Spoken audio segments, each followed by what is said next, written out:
What's going on, guys? So we got to talk about Batman real quick, and what better day to do it than Batman Day. So I'm scrolling Facebook and I come across this post saying Ben Affleck's Batman is the best Batman, which I disagree with, but whatever, that's not the point. So I go into the comments and someone brought up the fact that he kills, and this was the response, and this is what I want to get to in this video. As most of you probably know, Batman is one of the many heroes that has a no-kill rule. Remember, out there's no regime, not anymore. So we do not kill. Meanwhile, I don't know. Where is he? I swear. Damn. Time to talk. Where's Cobblepot? Let me go! If you insist. A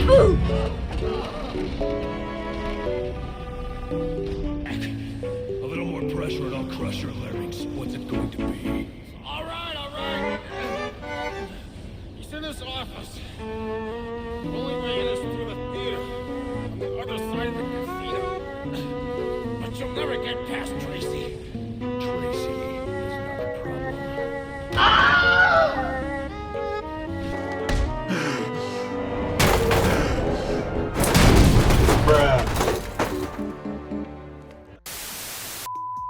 As I was saying, Batman has a strict no-kill rule, and every time the conversation around Ben Affleck's Batman killing or Batman killing in general comes up, I've noticed that the go-to defense is to use Dark Knight Returns to justify it.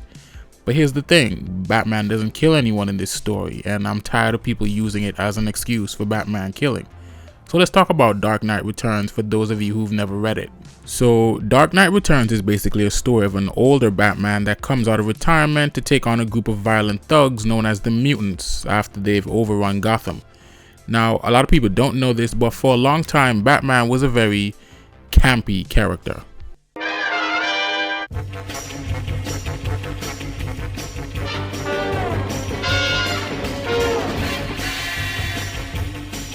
I even did a community post pointing out that if you read the Silver Age Batman comics, the older Batman films from the 90s are actually more comic accurate than you think.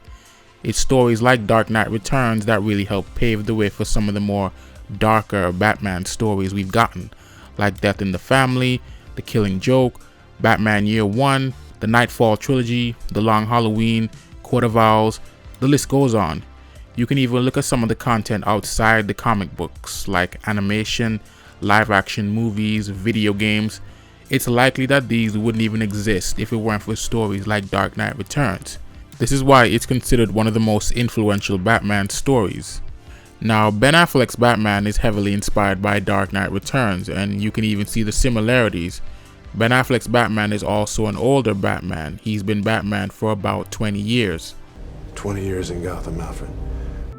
20 years of fighting criminals amounts to nothing. You can even look at the costumes, they're nearly identical. Not to mention his method of dealing with criminals. He's a more violent, a more brutal version of Batman. But like I said, the only difference is Batman doesn't kill anyone in Dark Knight Returns. Now, while I was making this video, I came across this podcast of Zack Snyder on Joe Rogan, and they were talking about Batman killing. And Snyder goes on to explain, apart from Dark Knight Returns, that he adapted into Batman vs Superman. And this clip I'm about to show you, I think, is one of the main reasons this myth of Batman being a killer in Dark Knight Returns even exists. Well, I mean, and you know, there's this huge so in Dark Knight Returns, there's a scene where, and I copied it kind of in Batman vs Superman, where he grabs the M60, he busts through the wall, and he grabs the M60, and he's like, the guy's like, in the comic book, he's like got this kid, the mutant has this kid with a gun to his head, and he's like, I'll kill him, I swear I'll do it. And Batman says, I believe you. And he shoots him straight in the head. It's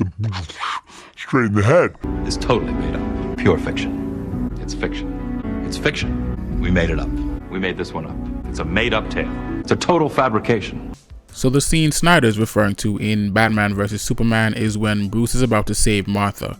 And then KG Beast, yeah, this is KG Beast for those of you who don't know. So KG Beast says, I'll kill her. Believe me, I'll do it. And Batman is like, I believe you, and he shoots his flamethrower. But what Zack Snyder gets wrong about that part in Dark Knight Returns is that Batman doesn't actually kill that guy. And I'm going to give Snyder the benefit and say maybe he misinterpreted the comic, because if you actually read the page, it does appear as though Batman kills this guy, but he doesn't actually do it. He pulls the trigger once, and on the next page there's a bullet hole in the wall. And if you read Dark Knight Returns in its entirety, the idea of him not killing is regurgitated throughout the story.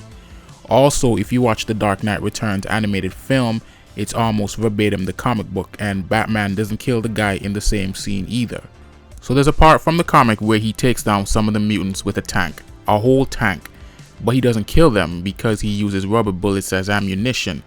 Again, if you watch the Dark Knight Returns animated film, this part from the comic is adapted, and even the mutant leader notices the rubber bullets from the tank. And he says, how can you have all this firepower and not use it to kill? And he calls Batman a coward. In the comic book, Batman says he could use the tank and blast him from the face of the earth, but that would mean crossing a line he drew for himself 30 years. He's referring to his kill rule.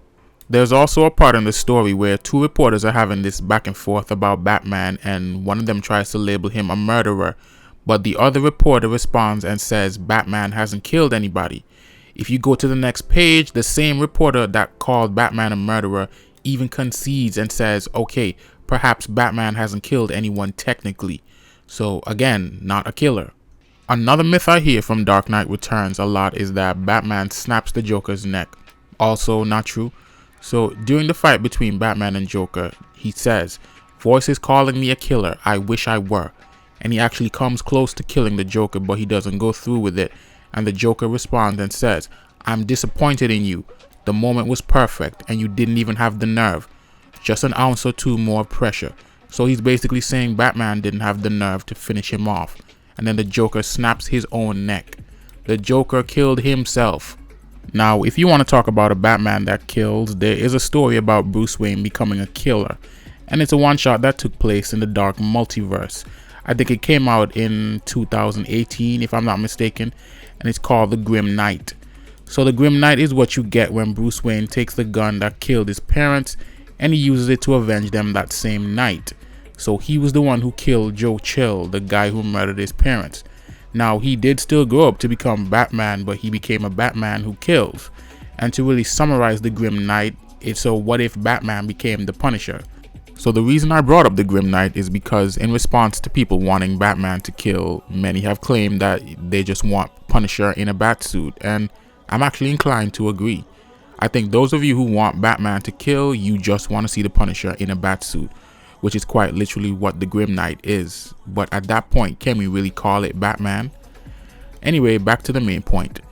So please stop using Dark Knight Returns to justify Batman killing, because Batman does not kill anyone in that story.